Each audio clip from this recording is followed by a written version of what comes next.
यहाँ पर लोग अपने दुख से परेशान नहीं हैं सर, ज़्यादातर दूसरों के सुख से परेशान हैं। काला जादू होता है। काला जादू विशेषकर उस समय से होता आया है जब राक्षसों में और देवताओं में युद्ध हुआ करता था। 2007 में माँ का साक्षात मुझे दर्शन हुआ। वो आकर मेरे सामने खड़ी हुई और मुझे डराने लगी, तो मैंने उस समय ध्यान मुद्रा में उनका हाथ पकड़ा। मैंने कहा, हो कौन? अब आज तो तुम्हें नहीं छोड़ूंगी जब तक तुम अपना परिचय नहीं दोगे। अच्छा, क्या क्या भूत प्रेत होते हैं? हाँ, अगर एक शक्ति है जिसे हम भगवान कहते हैं, तो एक शक्ति ऐसी भी है जिसे हम शैतान कहते हैं। नमस्कार, भारत फर्स्ट टीवी में आपका स्वागत है। आज जो हमारे गेस्ट हैं, उनके बारे में बताने से पहले, जब हम छोटे-छोटे थे, तो हमारे माता-पिता कहते थे, यार किसी चौराहे पे जाओ तो उससे बच के निकला करो। किसी के यहाँ जाओ तो सफ़ेद बर्फ़ी मत खाया करो, दूध मत पिया करो। जो जिन्हें आप जानते हो बहुत ख़ास हैं, उन्हीं के खाया करो। लेकिन हम थोड़े बड़े हुए, तो फिर कहते थे कि चौराहे पे जाते हो आप लोग तो देख के निकला करो। दोबारा फिर कहा उन्होंने, तो अभी हमारे समझ में नहीं आया। तो हम जाते थे चौराहे पे तो देखते थे कि किसी ने दिए जला दिए हैं, किसी ने मिठाई रखी हुई है, कुछ रखा है, जो भी पूजा करते थे वो। तो हमारा एक मित्र था, वो तो चौराहे पे जाता था, तो मिठाई रखी होती थी रात को, कहते खाना खाया और निकल के टहलने के लिए चौराहे पे बढ़ते थे, तो किसी ने मिठाई रखी हुई है कहीं पर, तो वो तो खा लेता था उठा के। और वो तो जैसे कुछ लोग अंडे रख देते हैं सफ़ेद, वो तो अंडे उठा के ले आता था और खा लेता था, कहता था कुछ भी नहीं होता यार, सब ऐसे ही है। तो हमने वो भी ज़माना देखा, लेकिन अब ये कुछ समय से ये चीज़ें बहुत ज़्यादा बढ़ गई हैं। या तो ये कह लीजिए कि सोशल मीडिया पर भी चीज़ें ज़्यादा आने लगी हैं। लोग इसके बारे में डिटेल से बताने लगे हैं, इससे थोड़ा खौफ खाने लगे हैं। इसी के बारे में हम लोग चर्चा करेंगे। जो हमारी गेस्ट हैं, उनका नाम है शर्मिला विश्वास। क्या काला जादू होता है? जी हाँ सर, काला जादू होता है। काला जादू विशेषकर उस समय से होता आया है जब राक्षसों में और देवताओं में युद्ध हुआ करता था, और ज़्यादातर राक्षसों को परास्त करने के लिए मंत्रों को ही ऐसे करके उपयोग किया जाता था जिससे राक्षसों का सर्वनाश किया जाए। क्योंकि जब भी कोई राक्षस, चाहे वो स्वर्गलोक हो, पृथ्वी लोक हो, कहीं पर भी अगर वो अपना पैर जमाने की कोशिश करते थे, तो वो पूरा ध्वंस कर देते थे। मानव जाति का कल्याण की जगह उनका बिल्कुल विनाश कर देते थे। काफ़ी बार आपने देखा होगा नाटकों वगैरह में कि इंद्र का सिंहासन छीनने के लिए भी काफ़ी राक्षसों ने प्रयास किया, और जिसकी वजह से देवताओं ने अपनी शक्तियों को इकट्ठा करके, एक शक्ति नहीं बल्कि ब्रह्मा विष्णु महेश मिलकर जब एक शक्तियों का संचार करते हैं, इकट्ठा करते हैं, फिर किसी देवी का शक्ति का आह्वान होता है। उस आह्वान को ही हम कहते हैं काला जादू। वो काला नहीं होता, केवल दैत्यों की और शत्रु के नाश के लिए उपयोग किया जाता है। अच्छा, क्या और क्या भूत प्रेत होते हैं? हाँ सर, अगर एक शक्ति है जिसे हम भगवान कहते हैं, तो एक शक्ति ऐसी भी है जिसे हम शैतान कहते हैं, और वो शैतान ही भूत प्रेतों के नाम से भी जाने जाते हैं। अच्छा, क्या भूत प्रेतों में भी क्वालिटी होती है अच्छे बुरों की? हाँ सर, भूत प्रेतों में मैं कुछ नाम गिनाना चाहूँगी, जैसे भूत है, प्रेत है, डाकिनी, शाकिनी, पिशाच, छलावा, है ना? और बछुआ और कलुआ, ये सब अलग-अलग वैरायटी होती है। ये होते हैं? हाँ जी सर, इसमें बहुत वैरायटी है। जैसे देवी देवताओं को हम अलग-अलग नाम से जानते हैं, अग्नि देवी, अग्नि देवता, पवन देवता, है ना? सूर्य देवता, इधर ब्रह्मा, विष्णु, महेश, माँ सरस्वती, माँ काली, माँ दुर्गा, माँ लक्ष्मी, ऐसे ही भूतों में भी वैरायटी है। यानी कि नेगेटिविटी में भी वैरायटी है और पॉजिटिविटी में भी हम देखें। आप किसकी साधना करती हैं? मैं माँ तारा की साधना करती हूँ। जैसा कि आप जानते हैं 10 महाविद्याएँ हैं, तो माँ तारा को दूसरा नंबर स्थान दिया गया है, और उनकी साधना जो है उन्होंने स्वयं हमें चुना है। हम साधना नहीं करते, कहाँ पर है ये? ये वेस्ट बंगाल के बीरभूम जिले में है। रामपुर हाट है। रामपुर हाट से 15 किलोमीटर दूर तारापीठ है, जहाँ पर माँ सती के जो 52 खंड हुए थे, उसमें उनका दाहिना नेत्र जाकर गिरा था, इसलिए नेत्र को तारा कहा जाता है। तभी माँ को तारा माँ के नाम से जानते हैं, क्योंकि उनका नेत्र है, और नेत्र हमेशा तारा के रूप में पूजनीय है। और माँ का वहाँ अंश गिरने की वजह से वहाँ पर एक पीठ का बोधन किया गया, और जिसको तारापीठ के नाम से जाना गया। लेकिन उनका प्रचार जो है वो पहले हमारी पृथ्वी पर नहीं था, वो स्वर्ग में वास करती थी। लेकिन हमारे जो व्यास ऋषि हैं, उन्होंने अपने उपासना से पृथ्वी पर उनका आपके मन में कब विचार आया कि मुझे अघोरी तांत्रिक बनना है, वो भी आप महिला होकर अपनी चुनाई से? जी और ये पूजा सर कैसे होती है, कहाँ होती है? सर असल में हम लोग जो है बचपन से जैसे एक हर बच्चा कुछ ना कुछ सीखना चाहता है, तो मेरा गॉड गिफ्ट था जो मैंने शायद स्वयं दिया था। बचपन से ही मैं हाथ देखती हूँ, अच्छा। हाथ देखना शुरू किया था जब मैं शायद तीसरी या चौथी क्लास में थी। तब ही से मुझे लगता था कि सबके हाथ में लाइनें अलग की होती है। तो मेरी छोटी-छोटी जो हम लोगों के साथ की फ्रेंडें थी वो कहती थी सबकी लाइनें एक होती है, नहीं अलग होती है, मैं ये कहती थी। और 9th क्लास से मैंने प्रॉपर जितने भी अम, भविष्यवाणियाँ की थी अपने लिए या अपने साथियों के लिए वो पूरी हुई। इंटर तक आते-आते वो पूरी हुई। उसके बाद डिग्री में मेरी शादी हो गई, तो 3 साल मेरा कोई कल्चर नहीं रहा उसमें, क्योंकि गृहस्थी में फँस गए, बच्चे हुए। उसके बाद 3 साल बाद अचानक से मेरे मन में आया कि क्यों ना इसको फिर से स्टार्ट किया जाए। उसको स्टार्ट किया, फिर मैंने कुंडली देखनी सीखी, वो मेरी गॉड गिफ्ट नहीं है। और कुंडली स्टार्ट किया मैंने 2003 में। हॉरोस्कोप में मैंने इसमें डिग्रियाँ, मास्टर डिग्री और जो हमारी पीएचडी होती है वो की। करने के बाद 2007 में माँ का साक्षात मुझे दर्शन हुआ। तारा माँ। तारा माँ का। असल में तारा माँ थी बचपन से ही, और रात को सपने में डराती थी। मैं चौंक के उठ जाती थी, तो मम्मी को लगता था शायद मेरे ऊपर कोई ऊपरी हवा है। तो मम्मी ने काफ़ी जनों को दिखाया, सबने कहा कुछ नहीं है, ये ऐसे ही डरती है। फिर वो लेडी जैसे-जैसे मैं बड़ी हुई, वो लेडी आती थी, डर कम होने लगा। जब 2003 में मैंने एस्ट्रोलॉजी सीखने के लिए श्री माली जी से कांटेक्ट किया, तो उन्होंने हमें ध्यान मुद्रा बताई। कहा इष्ट देवी की प्राप्ति ज़रूरी है, उसके बगैर हम एस्ट्रोलॉजी में माहिर नहीं हो सकते। तो वो ध्यान वगैरह कर मेडिटेशन करने के बाद जब हम लोग इष्ट देवी की प्राप्ति होने लगी, तो वही एक लेडी जो मुझे सपने में डराती थी, ओल्ड लेडी, वो आकर मेरे सामने खड़ी हुई और मुझे डराने लगी। तो मैंने वो उस समय ध्यान मुद्रा में उनका हाथ पकड़ा। मैंने कहा हो कौन? अब आज तो तुम्हें नहीं छोड़ूंगी जब तक तुम अपना परिचय नहीं दोगी। तो वो कहती हैं मुझसे कि वाकई में तुम मेरा परिचय चाहती हो? मैंने कहा हाँ, मुझे परिचय चाहिए, क्योंकि जब हम परिचय के लिए आतुर होते हैं ना, तब हमारी परीक्षाएं बहुत सारी होती हैं। और आतुरता से मैंने उनका हाथ कस के पकड़ा और मैंने कहा आज तो मुझे चाहिए आपका परिचय। ये झेल सकते हो? मैंने कहा हाँ बिल्कुल, आ जाओ अब। बचपन से डराते डराते बहुत टाइम हो गया, अब मेरे भी बच्चे हो गए, अब तो मुझे डर नहीं लगता, अब आओ मेरे सामने कौन है। तो वो जब घूम के मेरे सामने आई, तो वो माँ का रूप थी, बिल्कुल तारा माँ का। वैसे माँ, हमारी तारा माँ जो है काली माँ की तरह लगती है, लेकिन उनका मुंह लाल है, उनका जो फॉरहेड है वो भी लाल होता है।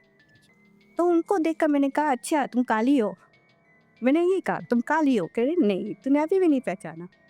कहा बचपन से तुम ऐसे मुझे डरा क्यों रही हो?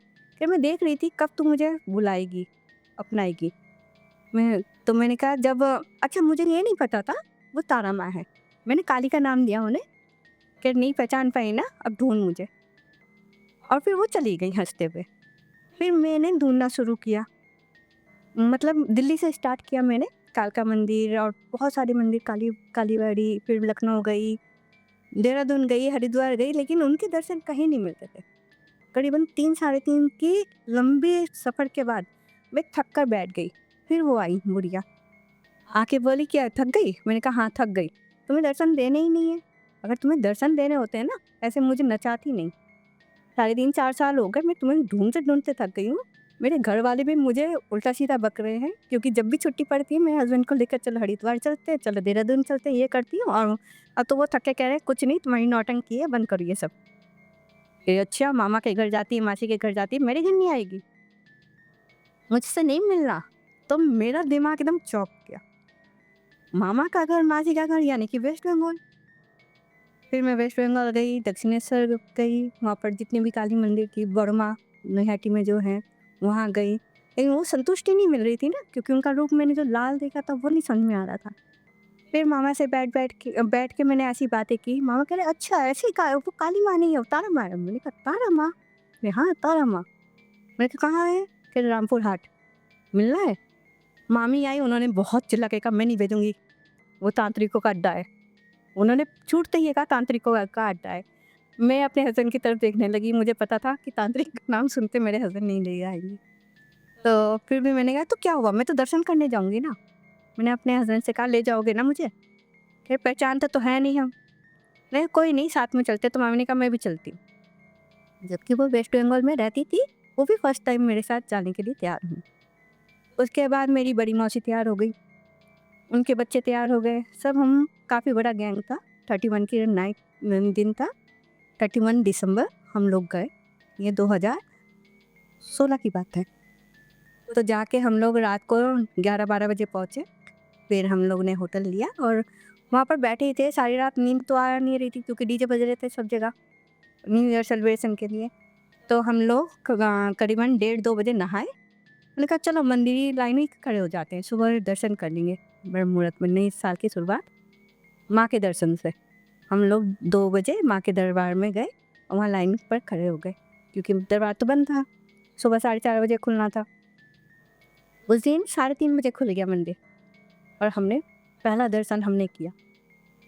लेकिन फिर भी एक अजीब सी विडंबना थी क्योंकि जो रूप उन्होंने दिखाया था वो रूप मुझे नहीं मिला। वहाँ शिला थी, जो ओरिजिनल शिला होती है, जिसमें माँ तारा शिव जी को अपनी गोद में लिए हुए उन्हें स्तनपान करवा रही होती है। तो उनको देखने के बाद जैसे ही मैं मुड़ी, मैंने देखा कि उनका स्नान हुआ, सब उनको सजाया गया। करने के बाद फिर ऊपर से वो जो माँ की विशालकाय मूर्ति होती है जिसमें उनका मुंह लाल है, वो वाला एक रखा गया। उनको देखकर मैं उस समय मतलब शब्दहीन थी। मुझे समझ में नहीं आ रहा था क्या उन्हें धन्यवाद दूँ, क्या अपने घर वालों को बताऊँ ये है वो माँ जिनको मैं इतने दिन से तलाश कर रही थी। फिर वो जब आई, उनको देख के बहुत संतुष्टि मिली।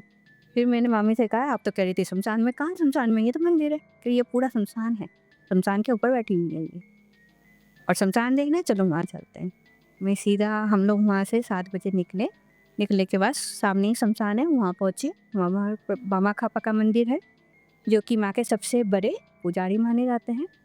उनका नाम वामदेव था, लेकिन वो माँ के लिए पागल थे, इसलिए उन्हें खापा कहा जाता था। खापा का मतलब बंगाली में होता है पागलपन, इसलिए उनको बामा खापा के नाम से फेमस कर दिया गया। उनका मंदिर था, वहाँ गए। वहाँ जाने के बाद फिर हम लोग शमशान के अंदर गए, जहाँ पर तब से चिता जल रही है जब से बामा खापा ने स्टार्ट किया था। अभी भी? तो अब तो बंद हो गए हैं, अब इलेक्ट्रिक चूल्हे हो गए हैं। जब मैं फर्स्ट टाइम गई थी वो चिता थी और हमारे सामने ही एक डेड बॉडी आई। जैसे रिचुअल होता है अब तक जो हमने देखा था वो रिचुअल बिल्कुल नहीं था वहाँ पर। वहाँ पर हमने देखा जो वहाँ पर चिता के लिए तैयारी होती है, तो वहाँ पर नॉर्मल वो राख का ढेर था, काफ़ी राख इकट्ठा होकर एक टिला टाइप का बना हुआ था, उसको ही प्लेन किया गया था। डेड बॉडी को लाकर लटाया गया, सीधा नहीं लटाया गया, उल्टा लटाया गया। अच्छा। पीठ के बल लटाया गया और उस पर 3 चंदन की लकड़ी रखी गई, घी डाला गया और आग लगाई, और कोई लकड़ी नहीं। और उस डेड बॉडी ने, उस मुर्दा ने अपने आप आग पकड़ी और उसके चारों तरफ तांत्रिक खड़े हो गए। तांत्रिक खड़े हुए, अपना अपना चिमटा उन्होंने गाड़ा। गाड़ने के बाद वो वहाँ पर खड़े होकर उसको पता नहीं क्या क्या करने लगे। तब तो मैं तांत्रिक नहीं थी, मंत्र विद्या जो है वो मेरी काफ़ी पहले हो गई थी 2002 में, 2000 में जब मेरी शादी हुई। तो जो ससुराल के हमारे गुरुदेव थे अनुकूल ठाकुर, उनकी मंत्र विद्या मुझे दे दी गई थी। तो वो देख के मुझे बड़ी हैरानी हुई, लेकिन क्यूरियोसिटी भी हुई, उन्होंने चिमटा गाड़ा क्यों, ये ड्रेस में खड़े कैसे हैं, उन्हें डर क्यों नहीं लग रहा, वो कैसे मंत्र जाप कर रहे हैं, क्या हो रहा है। क्यूरियोसिटी बढ़ने के बाद मुझे नहीं पता, क्योंकि मैं तो बिल्कुल ऊपर तक चढ़ गई थी, यहाँ डेड बॉडी चल रही थी और पूरा परिवार नीचे था मेरा। धीरे धीरे मेरे हस्बैंड भी आए, बेटा छोटा था गोद में था, उसको लेकर ऊपर आए। परिवार वाले चिल्ला भी रहे थे कि ये सारी राख नॉर्मल राख नहीं है, डेड बॉडी की राख है, इस पर मत चढ़ो। मुझे कुछ नहीं लगा, मैं आराम से चढ़ी, देखा दाखा आई। फिर बामा खापा का जो मंदिर था ना, वहाँ पर पता नहीं क्या हुआ, मैंने अपने बाल लिए और उनको कैंची से काट कर अर्पित कर दिए। बाल लंबे थे, लटा एक पकड़ी, मैंने कहा माँ तुम्हारे लिए समर्पित। एकदम नाम दे दिया। हाँ, बस एकदम दे के फिर उस समय से मैं जुड़ी वहाँ पर। जुड़ने के बाद फिर 2017 का वो न्यू ईयर था, फिर आ गए 2017 में ही हम वहाँ पर बाल देने पड़ते हैं क्या? नहीं सर, अच्छा, बस आपका पर मन हुआ ऐसे? मेरा पता नहीं मुझे अंदर से खिंचाव हुआ कि आ गई है तो अब समर्पित हो। माँ ने बुलाया मुझे समर्पित हो। तो 2017 के ही जून में जाकर मैंने वहाँ पर गुरु की तलाश की, क्योंकि मुझे समझ में नहीं आ रहा था कि साधना कैसे शुरू करूँ? तांत्रिक कौन सा अपनाऊं एज ए गुरु, क्योंकि वहाँ इतने तांत्रिक हैं कि उनमें अपने आप को समर्पित करना गुरु का एक वो होता है। जब मैं गई थी वो कौशिकी अमावस्या था, तो वहाँ पर गुरु जो वहाँ रहते हैं वो कौन से हैं जो बाहर से आते हैं, क्योंकि कौशिकी अमावस्या में हिमालय से आते हैं, कामाख्या से आते हैं, गुवाहाटी से, पूरे ऑल इंडिया से सारे तांत्रिक इकट्ठा होते हैं। इवन कि विदेश से भी आते हैं, नेपाल है, भूटान है, इधर आपके थाईलैंड है, लंदन है, हर जगह से तांत्रिक आते हैं। तो उनमें पहचान करना कि कौन यहाँ है, उनसे ही तो मैं कांटेक्ट कर सकती हूँ। फिर पता चला एक खेमा लगा हुआ था हमारे गुरुजी, जिनको हम समीरनाथ के नाम से जानते हैं। तो उन्होंने मुझे अपने पास बुलाया कि माँ का आदेश आया है। उन्होंने ऐसे करके बुलाया, मैं भीड़ में खड़ी थी, उन्होंने ऐसे करके बुलाया, कहा माँ का आदेश आया है। मैंने हाथ जोड़े प्रणाम किया, कुछ संबोधन नहीं किया, केवल हाथ जोड़ के प्रणाम करके कहा, मैंने कहा हाँ बताइए क्या आदेश है मेरे लिए, कि दीक्षा लेनी है। मैंने कहा किस चीज़ की? तंत्र की। मैंने कहा मैं कौन हूँ, कहाँ से आई हूँ, आपको कुछ नहीं पता, आप कैसे कह सकते हैं मेरे लिए ही आदेश आया है? कि शाम तक आपको पता चल जाएगा, कल कौशिकी अमावस्या है, मेन अमावस है, कल आपकी दीक्षा संस्कार। तो मैं रात को जब लेटी तो वही लेडी आई, अब वो बुढ़िया के रूप में नहीं, एक 16-17 साल की लड़की के रूप में आई। उन्होंने कहा कि आ गई ना, मुलाकात हो गई ना, अब आ जा मेरी शरण में। तो मैं दूसरे दिन फिर मेरी दीक्षा की व्यवस्था की। साधना कैसे स्टार्ट हुई आपकी तांत्रिक वाली? तांत्रिक वाली साधना ऐसे नहीं होती है सर। पहले जैसे हमारे गुरु जो है वो अभिषेक के द्वारा हमें शुद्ध करते हैं, उसमें बाल देने पड़ते हैं। मुझे नहीं पता था, लेकिन मैं बाल तो पहले दे चुकी थी और उन्हें पता था गुरुजी को कि मैंने बाल ऐसे ही दे दिए थे उन्हें, लट अपनी निकाल के दे दी थी। तो वो मेरा पहले अभिषेक हुआ, फिर उन्होंने गुरु मंत्र दिया। जैसे नॉर्मली हम लोग हवन देखते हैं, वहाँ हवन नहीं होती, धुनी होती है। धुनी के लिए कोई परात या हवन कुंड इस्तेमाल नहीं होता, ज़मीन के अंदर ही गड्ढा किया जाता है, उसको शुद्ध किया जाता है, उसमें हम हवन का पूरा व्यवस्था। नाक के मिडिल में मैंने पहन रखा है, ये हमारे नाथ समुदाय का मेन हिस्सा है। इसमें मैं नाथ समुदाय से हूँ, मेरा जो तांत्रिक नाम है वो शर्मिला नाथ है। अच्छा। नॉर्मली हम लोग शर्मिला विश्वास लगाती हूँ मैं, लेकिन शर्मिला नाथ क्योंकि नाथ समुदाय से हूँ, और अघोरी जो तांत्रिक विद्या ली हुई है नाथ समुदाय से ली हुई है। तो ये चीज़ जो है, जब हमारे तांत्रिक विद्या को लेकर उसकी प्रैक्टिस करते हुए 5 साल हो जाते हैं, उसके बाद हमें महिलाओं को ये छेड़ना होता है। इससे हमारे अपनी सांसों पर कंट्रोल, अपनी ऊर्जाओं पर कंट्रोल करना होता है, अपने एंगर पर कंट्रोल करना होता है। ऐसे ही पुरुषों के कान छेदन होते हैं, हमारी मिडिल नाक होती है, पुरुषों के कान होते हैं। और जैसे ही 12 साल हो जाते हैं तंत्र विद्या में या तंत्र की प्रैक्टिस करते हुए, तब कान के इस हिस्से में, ये जो हमारा बीच का हिस्सा है, इसको काटा जाता है। इसमें कुंडल पहनाए जाते हैं मोटे वाले, जी जी, आपने देखे हैं। जी जी। पहले मिट्टी के पहनाए जाते हैं और इसकी क्रिया बहुत डिटेल में होती है, पूरा संस्कार होता है, 40 दिन का होता है, काफ़ी टफ है वो। उसके बाद पहले मिट्टी के पहनाए जाते हैं, फिर उस पर मिट्टी के जो है वो 1.25 महीने पहनाने के बाद उसको बदले जाते हैं, चाहे आप मेटल में पहनो, मिट्टी में पहनो, कांच में पहनो, वो होता है। अगर किसी का कान स्वतः ही कट जाता है तो उसे जिंदा समाधि दी जाती है, जिंदा समाधि लेनी होती है। वैसे कान कटते नहीं हैं, काटा जाता है, उस पर पहनाया जाता है, लेकिन अगर किसी का कट जाता है तो जिंदा समाधि होती है। ये तो हमारा विधि विधान जो है वो नॉर्मली जलाया नहीं जाता, समाधि दी जाती है, नाथ समुदाय होने की वजह से। आपके पास किस तरह की समस्याएं लेके लोग आते हैं? समस्याएं होती हैं लोगों की, जी, घरेलू? समस्याएँ तो सर बहुत तरीके की होती है। जैसे टीनेजर के बच्चे आते हैं, वो अपने करियर के लिए आते हैं। महिलाएँ ज़्यादातर घर की सुख शांति बच्चों के लिए आती हैं, या घर में कोई कलेश है उसको दूर कराने आते हैं। पुरुष जो है वो अपने वर्किंग क्षेत्र में अगर कोई परेशानी है उसके लिए आते हैं, घर में कोई काम नहीं हो रहा है, बच्चों की शादी नहीं हो रही है, इस सिलसिले से ज़्यादा ही आते हैं। और जो हमारे तंत्र का मेन काम है नेगेटिविटी को हटाना, यानी कि भूत प्रेत इन चीज़ों को हटाना, वो भी काफ़ी आते हैं लेकिन वो हिडन रहते हैं। तब हम छोटे थे और हम आप बड़े हो गए, लेकिन तब भी हमारे पास एक सवाल आता है, किसी की जैसे एक्सीडेंट हो जाता है या किसी की आकस्मिक मौत हो जाती है, तो कहते हैं ये भूत प्रेत बन गए हैं। ऐसा होता है क्या? सर, जब आकस्मिक मौत होती है तो उनकी एक लाइफ सीमा है। जैसे मान के चलिए किसी व्यक्ति की लाइफ सीमा है 80 साल, लेकिन किसी वजह से, किसी एक्सीडेंटल या सुसाइड की वजह से वो लोग 40 में मर जा रहे हैं। तो 40 साल उनकी जो आत्मा है वो भटकती है। उन्हें ना तो ऊपर स्वर्ग, जिसे हम स्वर्ग या नर्क कहते हैं, वहाँ जगह मिलती है, ना ही उनका शरीर होता है कि पृथ्वी लोक पर रहे। तब उनकी आत्मा भटकती हैं, परेशान होती हैं। और जो नेगेटिविटी, जैसे कुछ आत्माएं हैं जो बहुत समय से पृथ्वी पर रहकर वो दुष्ट हो जाती हैं, है ना। जैसे इंसान में भी देखा होगा, काफ़ी सज्जन मनुष्य भी होते हैं, दुष्ट भी होते हैं। जैसे कुछ आत्माएं जो हैं वो दुष्ट हो जाती है तो उन्हें सताने लगती हैं, जो आकस्मिक मौत के वजह से मरते हैं। तब उन्हें सताने लगती है तो वो भी उग्र हो जाते हैं, उनके ही दल में शामिल होते हैं। तब उन्हें कहा जाता है कि ये लोग ही भूत पिशाच बन जाते हैं। लेकिन अगर इनकी मुक्ति करवा दी जाए टाइम से तो फिर इनके ऊपर ये चीज़ें नहीं होती। आपका कहने का मतलब ये जो लोग, बच्चे या जवान, जो भी कोई व्यक्ति आत्महत्या करते हैं वो पाप है। महापाप है। कहते हैं कि आत्महत्या, जो हमारे बंगाली में कहा जाता है, आत्महत्या तो नरकेर गमन, यानी कि नर्क का द्वार है। वह नर्क में ही जगह मिलती है, स्वर्ग में नहीं मिलती है। तो इसलिए आत्महत्या करनी नहीं चाहिए। और जो एक्सीडेंट वगैरह होते हैं वो तो कुछ तो लिखे हुए होते हैं कि उनकी मौत ऐसी ही होगी। कुछ आकस्मिक ऐसे हो जाते हैं जो लिखी नहीं होती ऊपर से, लेकिन हो जाती है। तब ऐसी उसमें देवता जो है उनकी प्रोटेक्शन करने के लिए खुद खड़े होते हैं।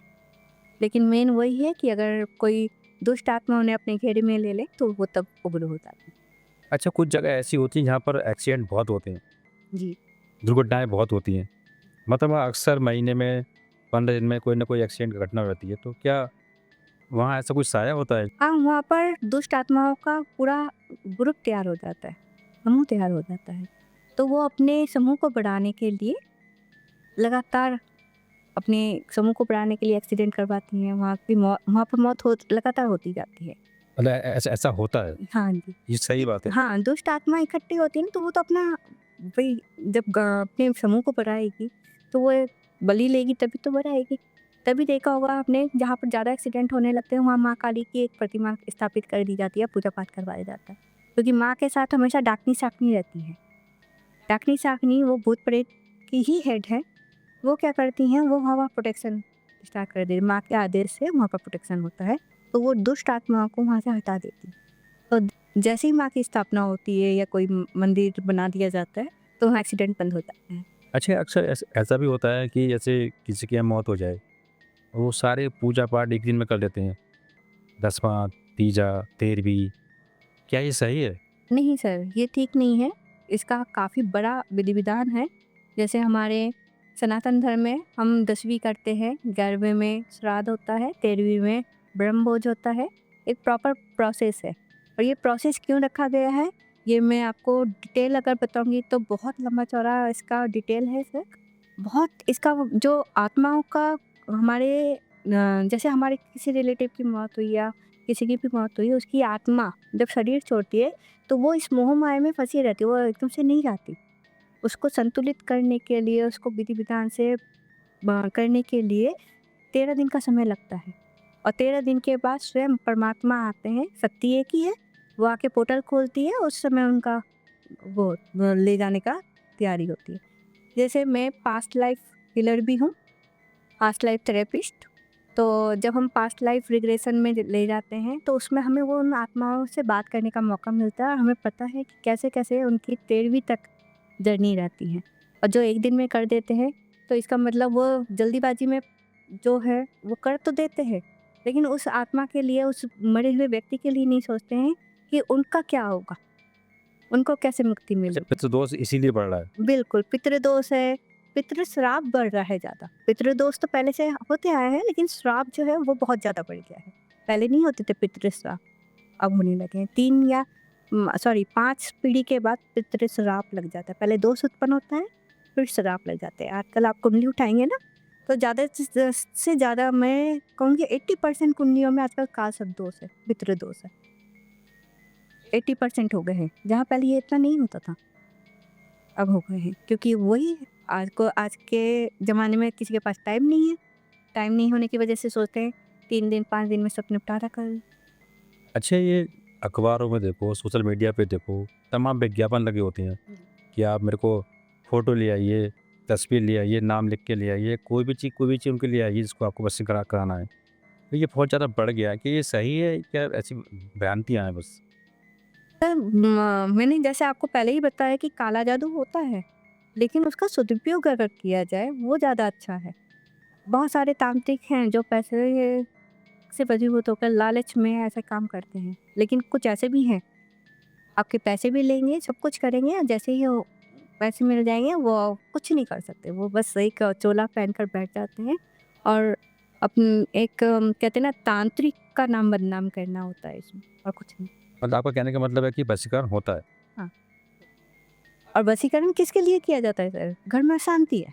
अब सोचिए, कोई आदमी रोज रात को शराब पी के आके भी अपनी बीवी को मार रहा है, तो वो औरत क्या चाहेगी? घर में सुख हो, वो शराब ना पिए, वो पैसे बच्चों के लिए लगे, घर के लिए लगे, तब वो औरत क्या किसी के पास जाएगी? वो कहेगी कम से कम मेरे पति को वशीकरण करके अगर मैं सुधार सकती हूँ, घर को उन्नति के लिए ले जा सकती हूँ, तो मैं वशीकरण क्यों ना करूँ? वो एक लॉजिक है। लेकिन वहीं कोई लड़का आके कहता है इस लड़की को मुझे बस में कर, वो तो गलत हो जाएगा ना। लेकिन ऐसा तो बहुत लोग कर रहे हैं। गलत है सर। वो देखिए, कर्म का जो चक्र है, आज जो ये सब काम करवा रहे हैं, कर्म का चक्र तो घूमेगा, फिर उसी जगह पर आएगा, तब उन्हें भुगतना भी पड़ेगा। आपके शिष्य हैं? हाँ जी, मेरे काफ़ी शिष्य हैं। जैसे आपके शिष्य हैं जो ये सब सीख रहे हैं, तांत्रिक विद्या सीख रहे हैं, जी। उन्हें किन किन दिक्कतों का सामना करना पड़ता है? फर्स्टली तो उनके पेरेंट्स आते हैं। पहले पर हम लोग जब भी किसी शिष्य, कोई बच्चा हमारे पास आता है सीखने के उद्देश्य से, या कोई भी आता है, तो सबसे पहले हम उनके घर के लोगों की परमिशन मांगते हैं, क्योंकि सबके अंदर वही डर है, काला जादू, तांत्रिक, एक अलग, कि गृहस्थी ना छोड़ दे, अलग ना हो जाए, पता नहीं कहाँ जाएगा, मुंडमाला पहनेगा, शमशान में घूमेगा, ये सबसे बड़ा डर है। दूसरा डर लोगों को रहता है, ज़्यादातर पेरेंट्सों को, कि हमारा घर का बच्चा है, ये बहला फुसला ना दे, गलत कामों में ना ले जाए। तो पहले पेरेंट्स को राज़ी करना होता है, फिर बच्चे की काबिलियत देखनी होती है कि वो किस उद्देश्य से आ रहा है। सबसे पहले हमें वो भी परखना होता है। बच्चा किसी माइंड में कुछ लेकर आ रहा है कि उसे इसका सदुपयोग करना है या दुरुपयोग करना है, क्योंकि काफ़ी बच्चे ऐसे आते हैं जो दुरुपयोग के पर्पज़ से आते हैं, और हम लोगों को वो पहले परखना होता है। समझ जाती हैं आप हाँ। ये कितनी अच्छा हाँ है? जी। उनको थोड़ी देर हम बात करने के बाद, जब हम मंत्रों से उसके साथ पूछताछ करने बैठते, तो पता चल जाता है कि इसका मोटिव क्या है। उसकी मनसा अगर जग कल्याण के लिए है तो हम एग्री होते हैं, अगर कोई जग कल्याण के लिए नहीं है तो हम उसे वापस भेज देते हैं। और कुछ है, क्योंकि ये प्रोसेस लंबा है, पहले तो मेडिटेशन करना ही आना चाहिए। मेडिटेशन में काफ़ी चीज़ें इम्प्रूव हो जाती हैं, जैसे कि गलत भावनाएं, दूसरों को नुकसान पहुंचाना, वो हट जाती हैं। उसके बावजूद भी अगर कोई कहता है नहीं मैं करूँगा, तो उसके सामने शर्त रखी जाती है, जिस उद्देश्य से आ रहे हो वो नहीं सिखाया जाएगा। अच्छा, इस साधना से समाज को क्या फ़ायदा है? अगर किसी जेन्युइन तांत्रिक के पास हम जाते हैं तो समाज को फ़ायदा ही फ़ायदा है सर। आप सोचिए, घर का कलेश अगर दूर हो जाता है, जैसे मैंने एग्जांपल दिया शराबी का, है ना? कोई बच्चा है, मेहनत बहुत कर रहा है, लेकिन उसको अब अपनी मंजिल नहीं मिल रही है, ठीक है? तो वहाँ पर वो तांत्रिक के पास जाकर पूछ सकता है कि मुझे कौन-सा उचित मेरे लिए है, क्योंकि ये चीज़ आराम से बताई जा सकती है कि कौन-सा लाइन पकड़े वो, ताकि वो जल्दी सक्सेस हो। क्योंकि काफ़ी बच्चे मेहनत करते-करते सुसाइड कर लेते हैं। ज़िम्मेदारियों से भाग जाते हैं, बहुत सारी चीज़ें हो जाती है, उसमें फ़ायदा होता है। कोई आदमी है जिसे अगर पहले से पता हो कि उसका एक्सीडेंट होने वाला है, उसे हम रोक नहीं सकते एक्सीडेंट को, क्योंकि वो लिखित है, ऊपर से लिख के आया है, लेकिन कम तो कर सकते हैं। जैसे एग्जाम्पल, अगर छत पर खड़े हैं, 3 मंजिल पर खड़े हैं, कोई आकर धक्का दे देता है ना, तो डेफिनेट मौत होनी है, क्योंकि वो प्रिपेयर नहीं है और वो खुद गिरता है ना तो हाथ पैर टूटते हैं, मरता नहीं है इंसान। जैसे आपने बताया कि हम चौराहे से निकलते हैं, ऐसी भूत प्रेत होते हैं जो जी। परेशान करते हैं या कोई दिक्कत पैदा कर सकते हैं। हम रात में जा रहे हैं, कोई जॉब करता है, रात की करता है, कोई दिन की करता है। तो उनको कैसे बचाया जाए कि या मुझे ये भूत प्रेत मुझे परेशान ना करे, मैं इनसे बच करूँ, कोई उपाय बताइए? सर वैसे तो कोई भी दुष्ट आत्मा जो है कभी किसी को परेशान नहीं करती, जब तक उसके ऊपर कोई परेशानी ना आए। अब सोचिए आप जा रहे हैं, रात को कहीं जा रहे हैं, वहाँ पर भाई जहाँ पॉजिटिविटी है वहाँ नेगेटिविटी हर जगह पर है। रात को इनका अपना समय होता है, हम रात को जा रहे हैं, कहीं थूक दिया, कहीं हमने टॉयलेट बाथरूम कर दिया। अगर कोई दुष्ट आत्मा बैठी है उसके ऊपर हम थूक देते हैं, टॉयलेट बाथरूम कर देते हैं, तो वो गुरु होगी। ये है, नहीं तो अपनी तरफ से वो हमला कभी नहीं बोलती हैं। या कोई ऐसी विडंबना हो गई कि उसे अपना उद्देश्य पूरा करवाना है, क्योंकि हर आत्मा जो है वो मुक्ति चाहती है और मुक्ति तब तक नहीं मिल सकती जब तक उसकी आकांक्षाएं पूरी नहीं होती, महत्वाकांक्षा पूरी नहीं होती। तो तब वो शरीर का सहारा लेती है, किसी के शरीर में प्रवेश करके सहारा लेती है कि मुझे मुक्ति के रास्ते खोल दिए। तब वो ऐसे लोगों पर हावी हो जाती है जो कमज़ोर होते हैं कि मुझे मेरे ऊपर अटेंशन दे, मेरी मुक्ति के रास्ते खोले। वो कैसे पहचानती हैं शक्तियाँ कि ये कमज़ोर है? जैसे सर मेनली क्या होता है कि जो हम मन में सोचते हैं ना वो हमारे सामने प्रकट होती है चीज़ें।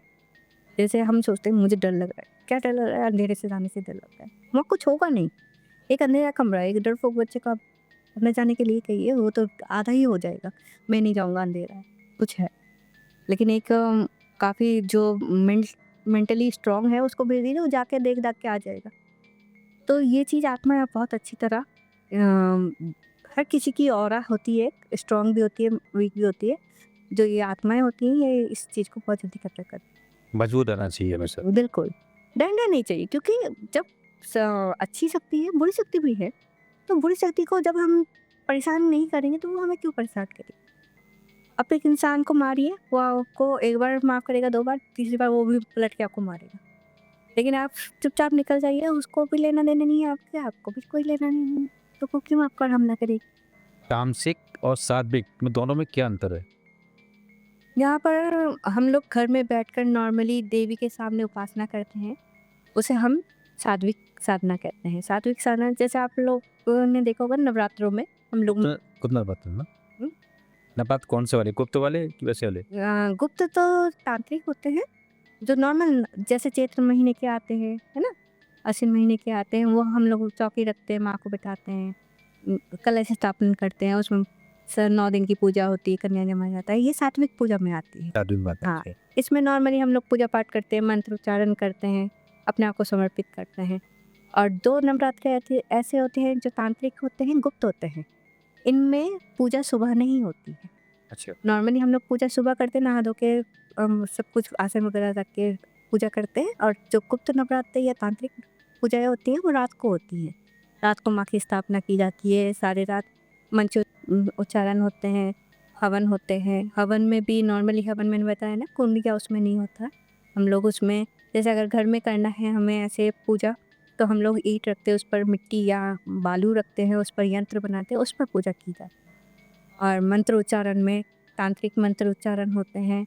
और अगर हमें मौका मिले तो हम गुप्त नवरात्रों में शमशान में जाकर पूजा करते हैं, क्योंकि शमशान अभी भी करती हैं आप? हाँ जी, हम ज़्यादातर जब भी हम कोलकाता जाते हैं, वेस्ट बंगाल जाते हैं तारापीठ, वहाँ पर हम शमशान में ही साधनाएँ करते हैं, क्योंकि वो साधना हमारे लिए एक अलग साधना होती है, जो वहाँ का माहौल होता है। जैसे मैंने बताया कि हर शमशान में जो है नेगेटिविटी बहुत ज़्यादा होती है। अच्छा, एक सॉरी बात काट रहा हूँ आपकी। जी, जी।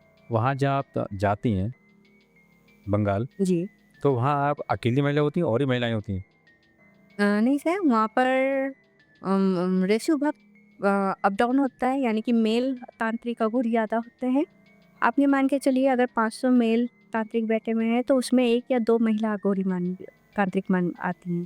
ज़्यादा नहीं होती, क्योंकि डरती हैं महिलाएँ। फिर आपको पता है समाज, परिवार एकदम से हानि बढ़ता है इस लाइन में आने के लिए। तो बहुत कम, बहुत ही कम, लेकिन सहयोग पूरा मिलता है।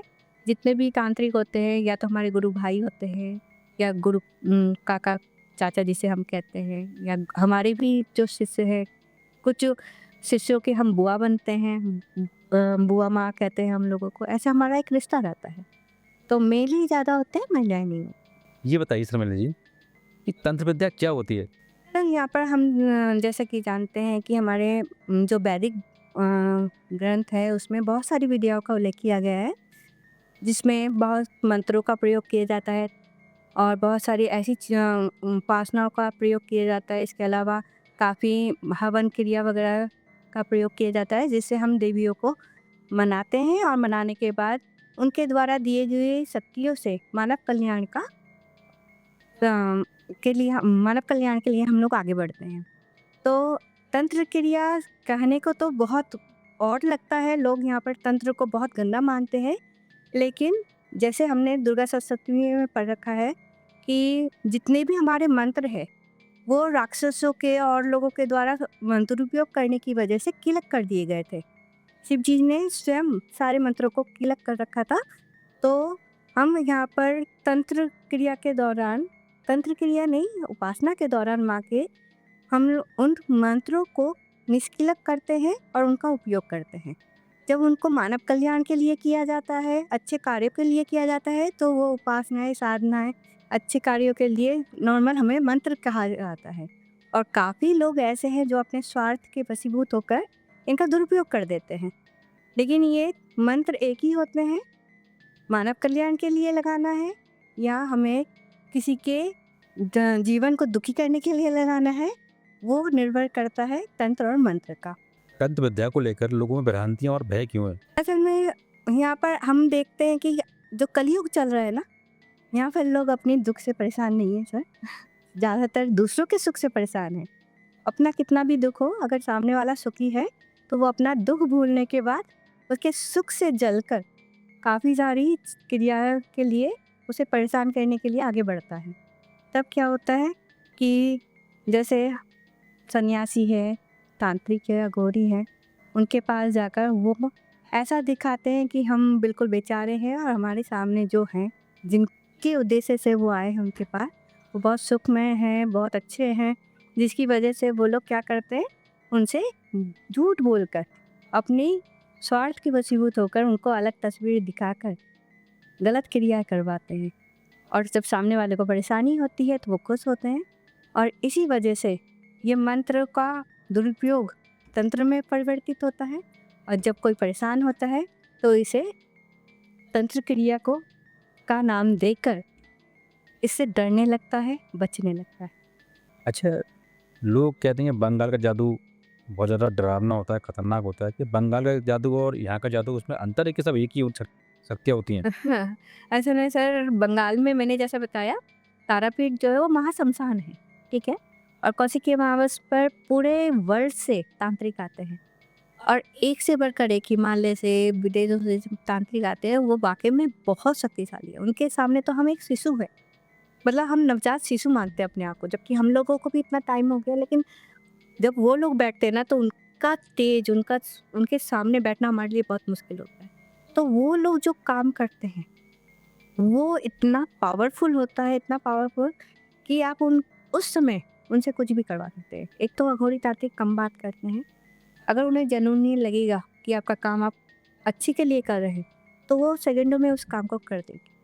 जबकि हमारे यूपी में या इधर उधर मैंने जो देखा है, वहाँ बातें तो बहुत करते हैं, गारंटी का इलाज है, वशीकरण गारंटी, मनचाहपति गारंटी, ये सब देते हैं, लेकिन आप उनके पास जाते जाते आपके चप्पलें घिस जाएंगी, काम कभी नहीं होगा, केवल पैसा ही आप भरेंगे।